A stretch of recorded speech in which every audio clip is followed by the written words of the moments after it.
He made me make out with his wife and his daughter. What's up, everyone? Shakiel Mahjouri here, and you know who this is ahead of MLW SuperFight 6 on February 8th. A man who makes it easy to interview because it's not going to take a lot to get some good info out of him. The hair is fully restored since we last spoke ahead of Sting's retirement. Eric Bischoff, how's it going? It's going great, man. Going great. How are you? Good. I'm doing well. I often like scroll through people's Instagrams ahead of interviews, look for little icebreakers, and you don't post much. But I did see a photo of you and your wife on the red carpet, and it got me thinking, what was going through her mind? What did she say? How did she react when you show up with a bald head and go, "Hey, honey, I lost a bet"? She's so used to it. I mean, I've done stupid stuff like this my whole life. So it's more of like, oh, God, here we go again. But, she also knows my hair grows out fast. So she hates me bald. Like, she didn't like it when I'm bald. But she also knows that in a matter of a month or so, it'll go back. So she's cool with it. Have we stayed true to our promise? No more gambling after that last one? So far, yeah. Okay. But I think I'll stick with it because I don't like to gamble much by nature. It's not my thing. But, I'm also a bit of an idiot. And every time, if somebody comes out and dares me to do something and it involves getting my head shaved, who knows? It's just hair. It's just hair. I can think of some boldies I know who are just like, don't touch it ever again. But listen, if it grows back, it grows back. I think genetics blessed you in that sense. It changes everything. It changes. Yeah. One shot was initially anticipated to be just that, one shot. What about that experience with MLW sort of spurred you to continue working with them? Because we are going to see you at SuperFight 6. Part of it was, I'm going to be really honest with you, I don't think I did a very good job out there in the ring. Ring rust not only applies to wrestling talent, it also applies to characters. Mm-hmm. And I wasn't at the top of my game, and it pissed me off, to be honest. I was fully prepared to go out there and have that be my last kind of in-ring wrestling appearance, but it wasn't what I wanted to end up with.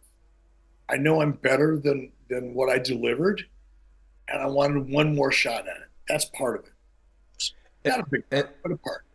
And so what are some of the, I guess, best practices because I feel like it's a bit more nuanced with the character work relative to the actual in-ring wrestling. What are some of the best practices that you put into place, the ways you rehearse or prepare yourself for making the most of that time you have on the microphone? And I think that's why I'm motivated to go out there and do a better job, because I didn't prepare as well as I should have. I went out there and prepared the way I used to prepare, when I was doing it every week. Yeah. And I assumed that preparation would have been adequate. It wasn't.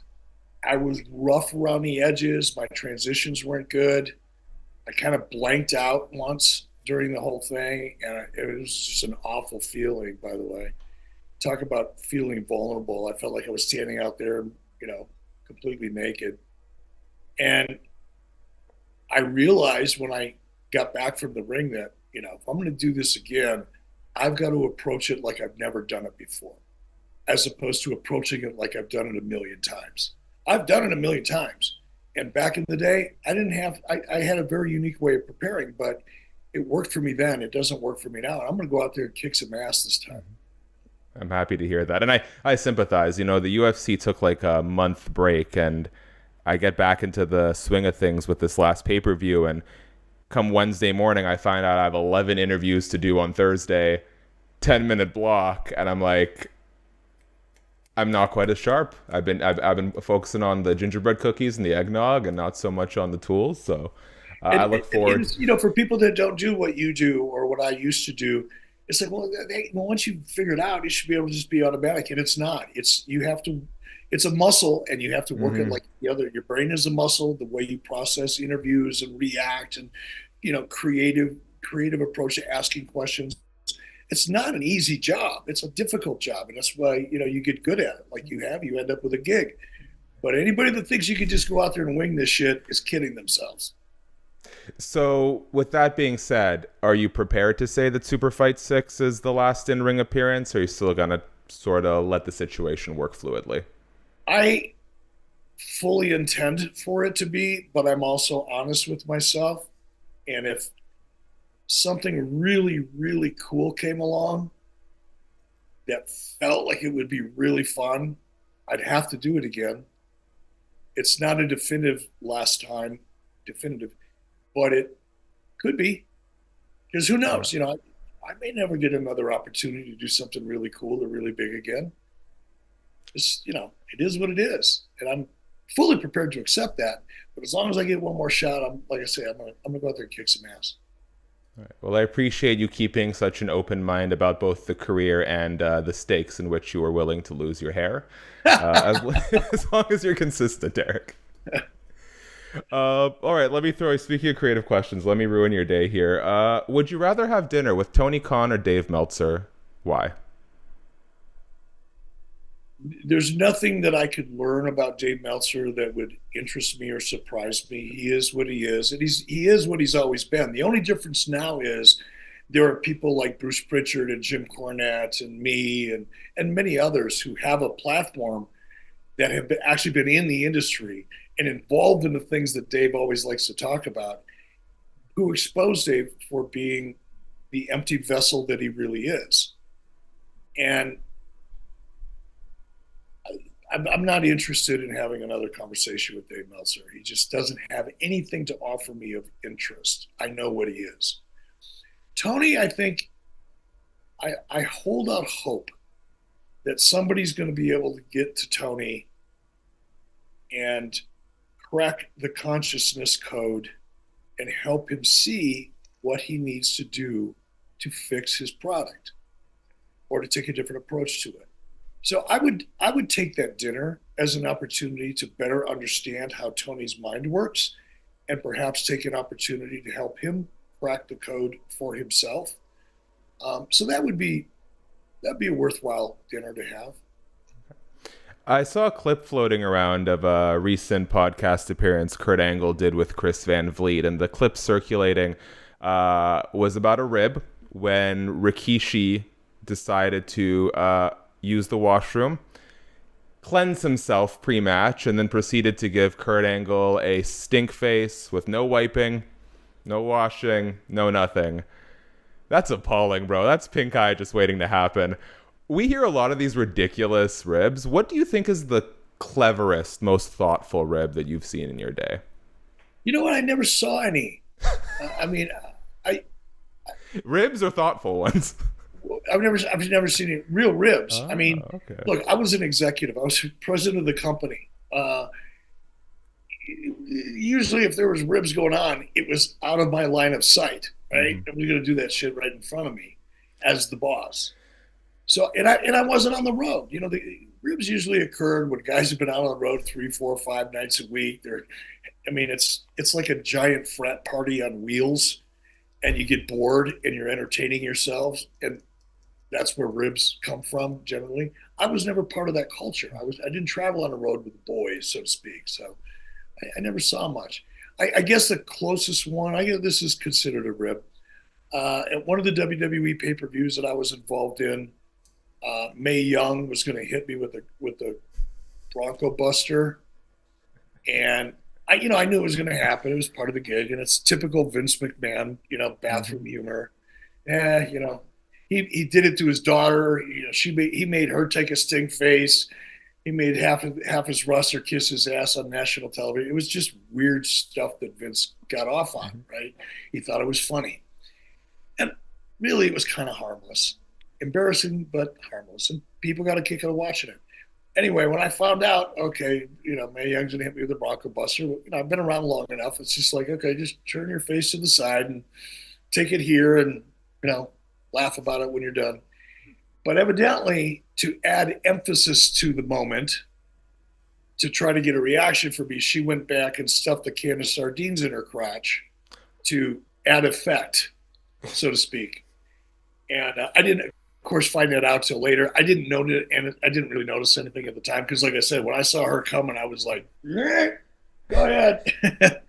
But yeah, it was pretty nasty. You find out afterward. I don't know if I laughed about it or just kind of chuckled in disgust. It was one or the other. What is going through your mind in real time? Keep turning your head, bro. Keep turning your head. Don't breathe. Just don't take a breath. It's a wild industry that you work in, Eric. It's different. I think that kind of thing is probably now a thing of the past. That frat boy humor. Again, that was a Vince McMahon thing, and he did it to everybody. It wasn't like he singled anybody out.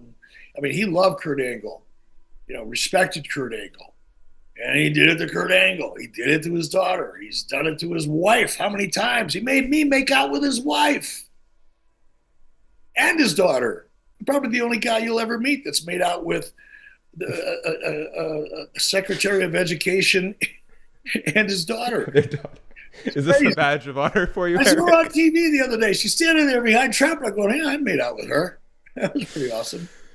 Oh, man. I'm Canadian, so I watch all this with a curious perspective. As we wrap up here, Eric, one of, I think your trademarks is sort of the intersect between professional wrestling and business. So I've devised a little segment, game, whatever you want to call it, which I'm going to call a stock forecast. So what I would like from you, we'll try and hit a couple different promotions. We'll see what we have time for, is now that we're in January, 3 superstars from each promotion, 3 professional wrestlers who you think will elevate their stock the most. So that doesn't necessarily mean they will be the main event player by the end of the year, but we'll see the biggest sort of exponential increase from where we are now to where we are at the end of the year. So let's start with the WWE. I won't hold you to 3. Let's start with 1, and we'll see where we go. Who's the first superstar who comes to mind who you think will really elevate their position on the roster by the year's end? Braun Breaker. What do you foresee for him? Jacob Fatu.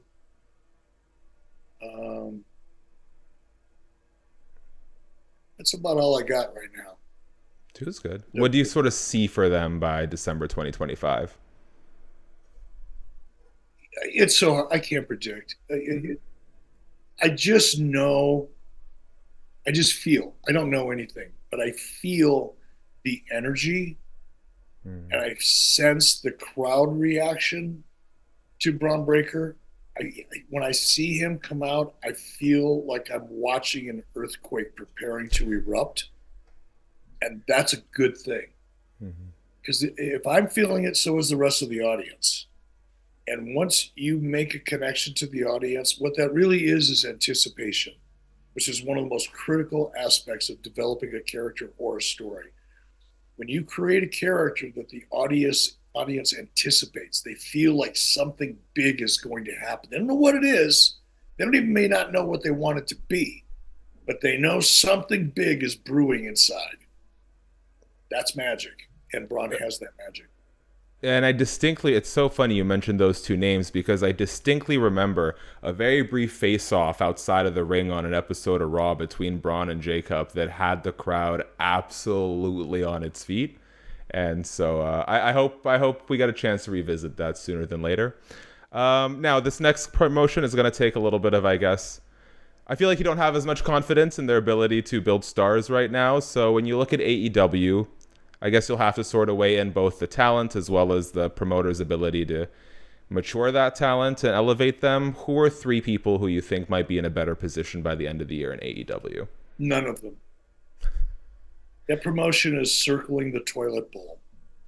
The creative, and it's because of the creative. It's because of the lack of leadership. It's because of the lack of structure, creative structure, and the lack of vision.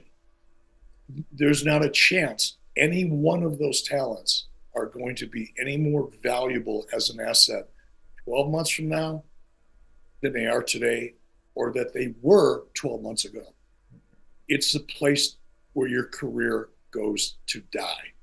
There's no exceptions to the rule. If you have one, I'd like to hear it, but I don't think you do. From Mercedes to Adam Copeland to Christian to you name any big star that came over with equity and value and a fan base. And look where they are. The supposed best in the world, Will Ospreay, is a bust. He doesn't draw money. If you're one of the small percentage of the audience that just loves wrestling moves for the sake of wrestling moves because it looks kind of like the video game you play, you're happy as hell. The problem is there's not enough of them to build a business around. And by focusing on that aspect of the product and the talent in it, you're turning the vast majority of the audience off. You're killing that character by focusing on that aspect of the business. There's just not one piece of talent there that is more valuable today than they were yesterday. Look what's happened to MJF, for crying out loud. That was almost too hard to screw up. Flat as can be. Jon Moxley, are you kidding me? The whole Death Riders, whatever that is, it ain't working. The only thing that death is riding is the audience away from the product. Do we want to give TNA a shot here? I don't watch enough TNA. No, that's okay. To then comment. Then I think most appropriately, especially since you were in the matchmaking bubble for one shot, can we get 3 from MLW to tie it? I can't give you 3, but I like 1, 2, 3, whatever. I like Robbie Lawler, and I've always been a big fan of Tom Lawler. Yeah, Tom Lawler. I said Robbie for a different reason. I've got a phone call. We got this back here distracting you. I've got a phone call coming up. That was a call that I had to silence. Not Robbie, but associated. Tom Lawler, and I do like Matt Riddle. I liked him when he was paired up with Randy Orton. Look, I get it. He's a different dude, right? He operates in his own world, and I get that might be somewhat difficult to manage. However, it also provides a very unique opportunity, and I would lean into the opportunity. I think there's a lot left to be discovered with Matt Riddle. So I'm going to throw my hat in that ring. I like it. Eric, I always like to leave you with the last word. So very quickly for me, guys, thanks so much for watching the video. Subscribe, tap the bell, thumbs up. Make sure to check out MLW SuperFight 6 in Atlanta on February 8th. Eric, if there's anything you want to talk about, whether it's the pod, MLW, anything you got going on, man, the floor is yours. No, I was just happy to be here. You know, people want to follow me on X or Twix, as I like to call it. Like Twix. At Bischoff.